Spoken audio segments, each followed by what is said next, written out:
Welcome back, everyone, to another Wise Take PGA live stream. I am the only one here today. Brew couldn't be here. He's on vacation with his family, so you don't have to see his ugly face this week.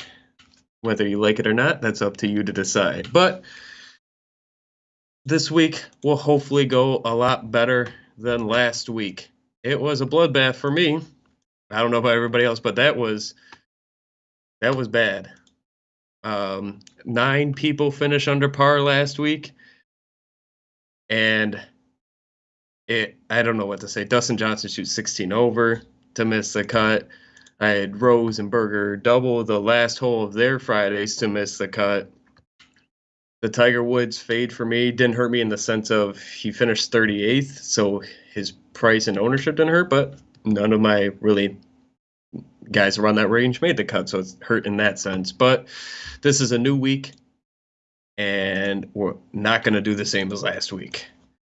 But this week is the 3M tournament in Blaine, Minnesota. It's a suburb north of Minneapolis, Minnesota. Was only held here once, and that was last year. It is the TPC Twin Cities. It was played on the Champions Tour. The weather this week will be interesting. As of right now, the weather this week is high 80s, low 90s, and 10 to 15 mile per hour winds throughout all 4 days. So I correlated how their play have been and how they are in these type of moderate wind conditions.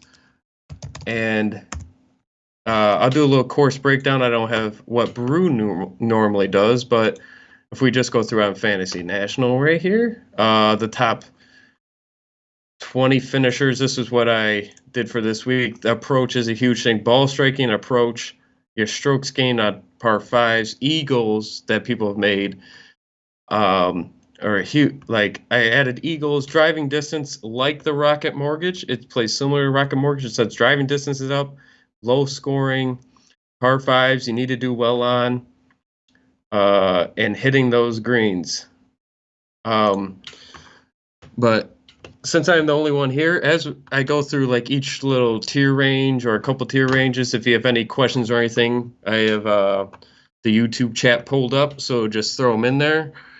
Gonna be harder for me to type back all the time with just being me, but I will do my best and definitely answer those questions. But let's get into it. Of this 10K and up range, I'm not overly enthusiastic about it with this terrible field, and I should be more, but you got some interesting guys. But I say his name a lot, but I'll go back to him. Brooks Koepka at 11,200. Main reason is, as of right now, he was projected owned at like 10% as of right now. And he made the cut last week, finished 62nd. It was bad. Probably just going to write that last week off with how tough the course is playing and the winds on Thursday, and then Sunday came into winds too. But if he comes closest ownership, I think it would be a great leverage play for everybody in this 10K and up range, as Finau and Casey are projected to be the highest owned, followed by Dustin and Fleetwood. But I will, at Casey at 10,100, around 20-ish projected ownership. He barely missed the cut last week and would have made the cut if he didn't quintuple bogey a par 3 on Friday. He has gained strokes and irons in both of his last weeks. Hasn't lost a ton on putting here. He's lost 1.6 and 0.6. Not an overly great putter, but off the tee game has been good. And he's only in these 2 events, tee to green. Was amazing at the Travelers, just struggled at putting. But if you go to his wind play in these moderate wind conditions, he is 19th total strokes gain, first in tee to green, second in ball striking, second off the tee, and 17th approach in these type of wind games. You can see Finau right above has a slightly worse stats, But for 800 less and about the same ownership, I'll take Casey over Finau in that range. But we go down the 9K range. Lucas Glover is either going to be one of the chalkiest, top 3 chalkiest, or the chalkiest guy this week. I've been playing him past few weeks, so I'm not going to make the same mistake I did on my boy Hovland, where once he got expensive and chalky, I stopped playing him. Not making that mistake again, especially in this field for how well he's been playing him. He's first in my model this week. In the last 12 rounds, he's made every cut since the break with 4 top 25s and a 38th last week. He was doing really well last week until the end, the weekend, where Sunday everybody did terrible. He's gained strokes tee to green and approach in all 5 events. Has gained strokes putting in 3 of the 5 events. Also, to go along with that, he came 7th here last year. I will eat the chalk on Glover this week with everything that how he's playing and all that. Not an overly great moderate win player, but he is 80th in approach. All the rest of them were above average. To go along with how well he's been playing, I'm fine with that. And then I'll go to Russell Henley, projected around 16-ish ownership, about what English and Wolf are going to be. After missing the cut at the RBC, for Henley, he has come back with a good outing and a superb one last week. In the last 2 weeks, he's gained an astonishing 9.1 and 11 strokes tee to green to go along with 6 strokes gained on approach. Putting is inconsistent, which is fine with me with how well he's striking the ball. And if we go to his moderate wind conditions here, he's 9th total strokes gained, 8th tee to green, 12th in ball striking, 67th off the tee, and 3rd in approach. You can see English isn't bad. Well, he is bad. Sorry. He is bad in these wind conditions. That's why I have him over him. Wolf's terrible in these kind of conditions. Bubba Watson is good at ball striking, tee to green, and off the tee, but approach is terrible. So overall, Glover, the way he's playing, the way Henley has been playing, these two are definitely my favorite, along to go with the conditions. Now, if the wind conditions change, if they somehow change to where it's not going to be as windy, I don't mind Bubba. Like Wolf would be going up higher. Still like Glover and Henley over all of them. Just Wolf and Bubba you can include. Just Bubba at 9,900. He's not going to be super high. He's going to be projected lowest owned out of this 9K range, but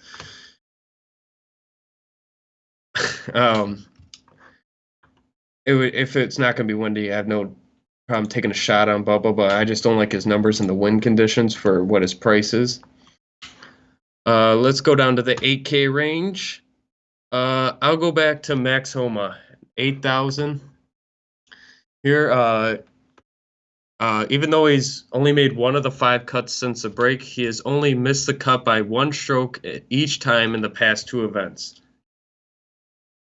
He still grades out 25th in my model over the last 12 rounds, being top 10 in ball striking and approach. And in his last 24 rounds in these wind conditions here, he's 1st in total strokes gained, 5th tee to green, 1st in ball striking, 14th off the tee, and 1st in approach. And even his putting is somehow top 25. He's not a terrible putter. He's been bad. One of the reasons he's missed we click on him here. One of the reasons Homa's been missing these cuts is he's lost strokes putting on all these events, which over his career is not as bad as all these numbers, as you can see. Like over his 91 events, he's lost 0.1, 0.2, so he's about an average putter. But I'll go back to him with he's playing. His irons have been good. Ball striking has been good, and he does really well in these type of wind conditions. Next guy, Luke List at 8,400. I don't mention him that often, so why not start with a Scrubs week with an 8,400 Luke List. Surprisingly enough, he is 16th in my model. Here, where is he? Right there. he is 12th in ball striking, 45th in approach, 18th in opportunities gained. Oh, I mentioned that. But if you look at the wind conditions along to go with playing some solid iron play here with solid off the tee, he is 46 total strokes gained, 10th tee to green, 20th in ball striking, 36 off the tee, and 30th in approach in moderate wind conditions. The top portion of this 8K range will most likely garner the majority of the ownership, with Burns, Norlander, and Redmond all going to be the highest owned in this range right now. But if you look at these win numbers from them, they're just god-awful. They're average in ball striking. They're great off the tee, but approach is terrible. Burns' total strokes gained is 23rd, getting carried by his putting at 5th. But all three of them aren't even in the top 100 in these type of wind conditions in their last 24, and then Redmond in 20 rounds. So it won't play him as chalk in these wind conditions. Now, if the wind turns out to be tomorrow or tomorrow night, or if you're up really early on Thursday and it's not going to be windy, then yes, I like all three of these guys. I'm fine with them at chalk in non-wind conditions, but in wind conditions, I'm going to pass on them. Then the next guy I'm going to go to is Ryan Moore, projected at 5% ownership. Doesn't grade out that well in my model here at 52nd here. But he is more of a win play than anything in this range. He is 5th in total strokes gained, 4th in tee to green, 10th in ball striking, 28th off the tee, and 6th in approach in the last 24 in these rounds. Also, he made his first cut since the break last week, and it wasn't an easy week to make the cut last week, obviously. But he came in 40th, but he's gained back-to-back events with strokes on approach, did somehow better with his irons last week, tee to greens, gained back-to-back events, finally got some strokes game putting, so get some momentum going for Ryan Moore. He didn't play here last year, but I think he did play here.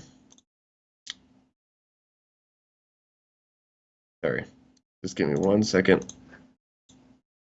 It's a lot more difficult, but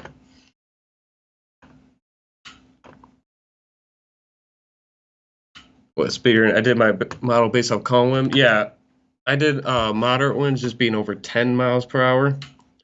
It looks like it's sustained 10 miles, not gust of 10. So that's why I did mine on moderate winds. He did miss a cut last year, but it was only 1 year, so maybe just a bad weekend.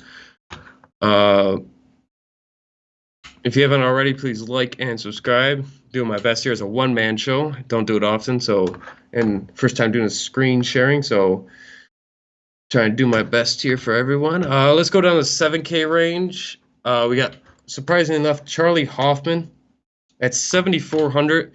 Not a name I thought I'd be talking about this week, but here we are with this field. And his 4 events since the break, he has made 2 of 4 cuts, but the 2 cuts he made were the past 2 events where he finished 41st and 7th. He has gained strokes on approach in all 4, putting in the past 3, and tee to green in the past 2. He comes 22nd in my model this week, and it has some good win numbers as well, being 11th total strokes gained, 15th tee to green, 14th in ball striking, and 8th in approach. Did miss a cut here last year, but it was only 1 year, just like Moore. Then I'll go to Jonathan Vegas. He has made 3 of 4 cuts, even though he has only gained on strokes on approach once in those 4. He has, though, gained strokes in putting in his past 3. He does have 2 top 25s and 2 of them made cuts as well.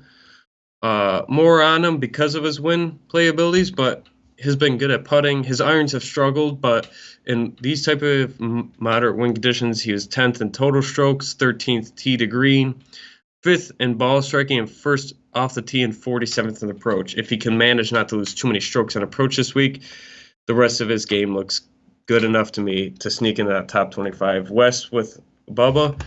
I'm fine with Bubba as long if like it's a terrible field and all that. He's not great in the wind. Well, moderate wind, but terrible field.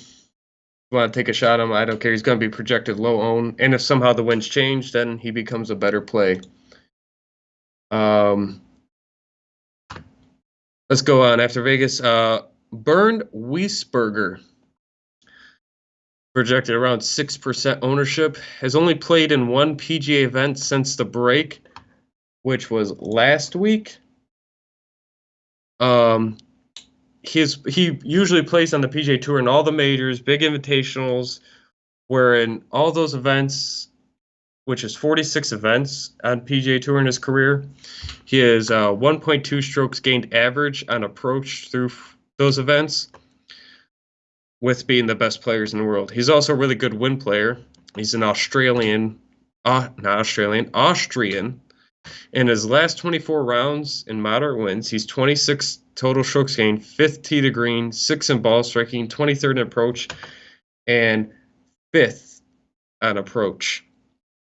Being the easiest field he has ever played in on the PGA Tour, with his skills in the wind, you can sign me up for not Daniel Berger, but Wiesberger this week. Then in the 7K range, I got Scott Piercy at 7,000. Gonna be low owned. He's not been good since the restart, making only 2 of his 4 cuts, and his finishes were 64th and 62nd. So did nothing after making the cut. But before the break, in the 4 events he made 3 of his last 4 cuts before the break, with a top 10 and 2 top 20s. I think he's too cheap because of his poor, only making 2 of the cuts, not doing anything good. But this, if he would have done better in those 2 events or made 3 of the 4 cuts, I think he'd be 8,000. Especially in this field. And with it, he has decent win numbers too. 13th total strokes gained, 32nd tee to green, 54th in ball striking, 10th off the tee, and an atrocious 123rd in approach. He did though come 15th here last year. I'm basically gonna pay him. Well, he's decent win player, and he's too cheap for the field he's in.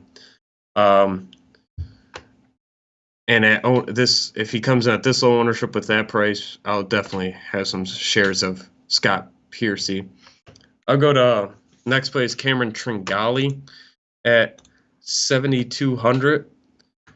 Has made 2 of his 4 cuts with 2 top 30s. He came 42nd here last year. He's 44th in my model this week. He has an okay win numbers here with 34th total strokes gained, 63rd tee to green, 38th in ball striking, 73rd off the tee, and 43rd in approach. More of a safer kind of play than upside play, but at 7,200, if he can do what he did in those other 2 cuts and get into that top 30, top 35 range, I'll be fine with him at 7,200. Then Troy Merritt at 7,500. He has made 4 of the 6 cuts since the restart, with 2 finishes at 60 and 70th, and 2 great finishes of 8th and 22nd. I'm surprised how he has done so well with, we pull him up, with his irons being garbage. These are all the events.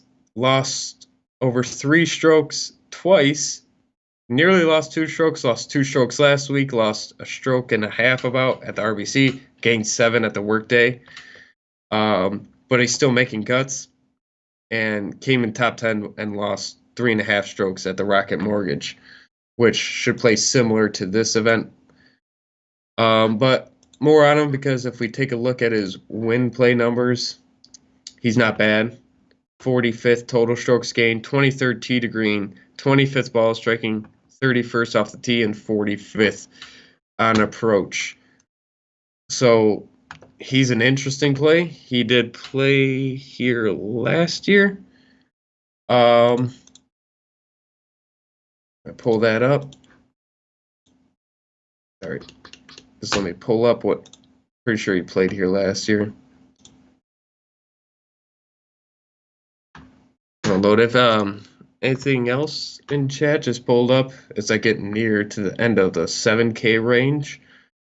Troy Merritt did play here last year. He came in 7th, so he had a really good outing here in the 1 year that's been at TPC Twin Cities.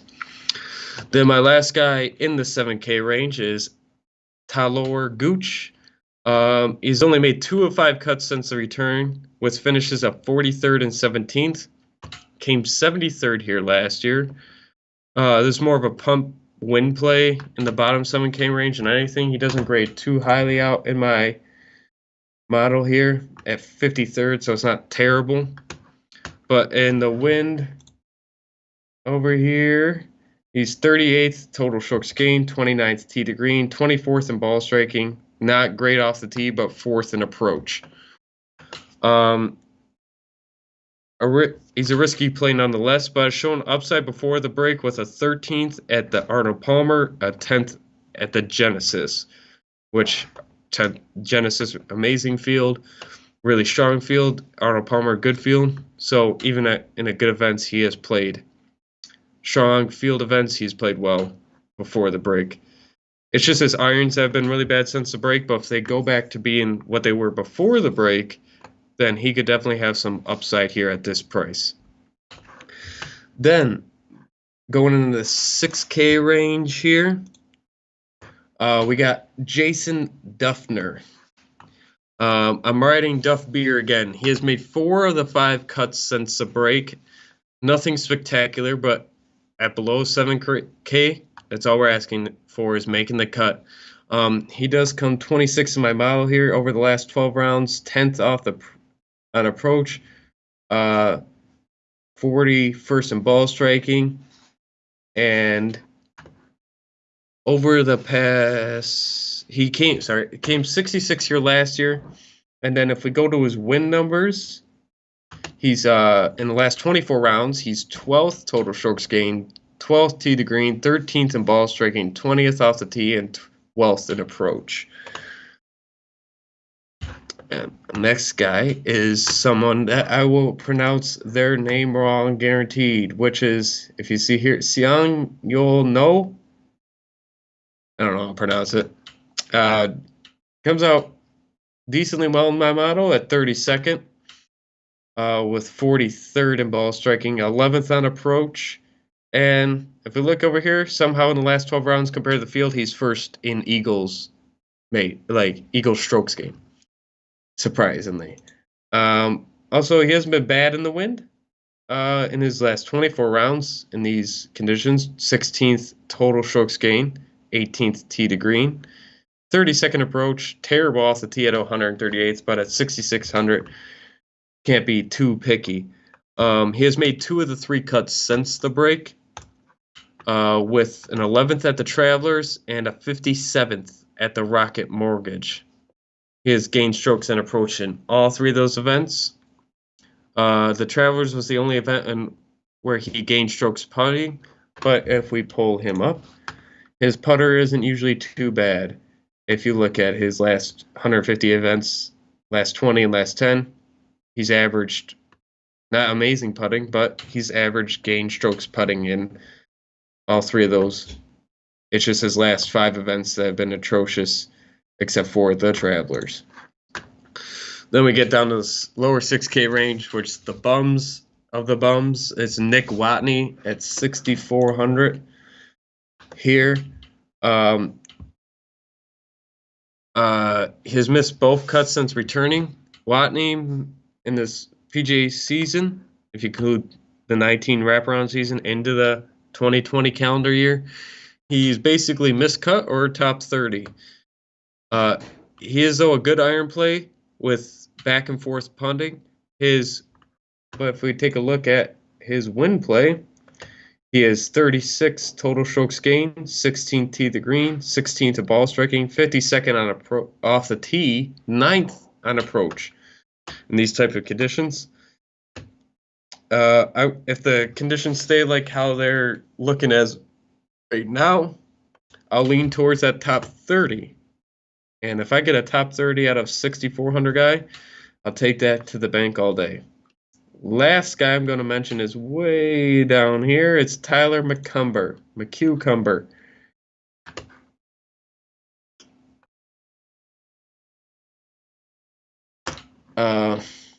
Sorry, I was reading something in the chat. I'll get to that in a second. He does a great highly in my model and anything, but if he's the punt of punts, he's missed all 4 cuts, but only missed the cut at the Rocket Mortgage, the Travelers, and Charles Schwab. Only missed them each by 2 strokes. So he was within striking distance of making the cut in all 3 of those events. In the 4 events before the break, he made 3 of the 4 cuts with a 32nd and a 21st in those 3 of 4. In the 7 rounds he has played in these conditions, he's 20th total strokes gained, 56th tee to green, 35th in ball striking, 27th off the tee, and 63rd in approach. We're for 6,100, small sample size, but I know he has shown some definitely upside for his price, and in a weak field at a easier course, definitely. Why not 6,100 if you're building if you're going stars and scrubs, or you just need a really min price guy. JJJ, what's your top 3 pure total win plays? So just on these type of conditions, Max Homa, and then Dustin Johnson actually plays really well in the wind. Jamie Lovemark is second. And that's an interesting case because if you pull up his in-depth stuff, he's not very good. Like, he hasn't gained strokes off the tee since 2018, and then he missed the cut. Approach is not good, inconsistent. Putting, I'd say, is best, but so he wouldn't be someone I'd be on just because of wind play. But Harris English, 4th, but his ball striking approach has been terrible. Mainly his putting and his short game has saved him to be that highly. Tommy Fleetwood, first event back, but Tommy Fleetwood's a win player. He's an Irish, not Irish, that was my bad, but a European player, obviously, so he's great in the wind. Wagner is going to win if you want a punt play, but he's just not a good golfer. But these are some win guys here. If you want to look at that real quick, I'll take a look at Hudson Swafford to make the cut. Let's see here. Actually doesn't grade out. He actually grades out pretty well, my model, at 15th. It's not Hudson Swafford guy. He's back and forth.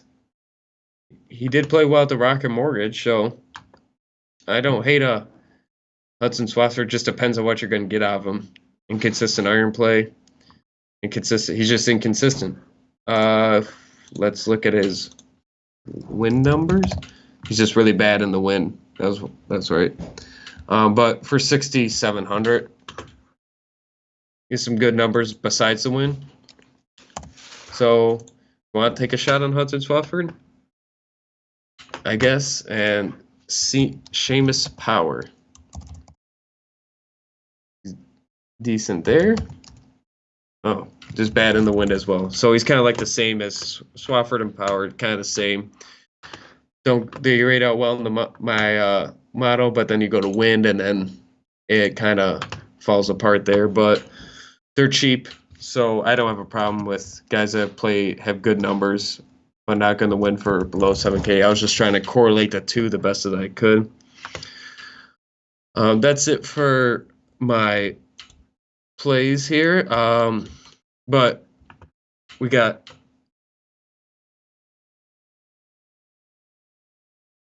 JJJ. Another reason I'm on Wiesberger, not only because of his win, but he plays. I'll pull up him real quick because if you look at his events, this is Wiesberger's events: Memorial last week, Invitational, top guys; WGCs, Invitationals with top guys. You got all these the majors, the Open, the U.S. Open, Masters. He plays in all these, most of the time, all these events where the top end of guys are playing. So he has really good numbers in these events for especially for his price. He's a good win player. Yeah, I like some win. Yeah, and I would check the win. I'm going to check the wins tomorrow afternoon, probably around 4:35, just to make sure they're staying the same. I'll even check them right now, see if they changed in the last 2 hours, which I highly doubt they have. But still, the 10-day forecast for Blaine, Minnesota, yeah, still the same, 10 to 15. Friday looks like the worst day with gusts up to 20. But yeah, it's basically sustained wins between 10 and 15 as I'm seeing as of right now. But if you guys head over Wednesday, we got baseball's returning Thursday, NBA's returning, hockey, which is my thing, returns August, the beginning of the month. Then NFL is in a couple months, no preseason games, but it does start in September. So hopefully, and all these things stay the same. But thank you for everybody that is only me, so short. Sorry about that, but Bruce should be back next week, as will I will be here. Thank you for everybody that liked, subscribed, was in the chat. Just every week, appreciate everybody. But hopefully, better week this week. Good luck, and peace out.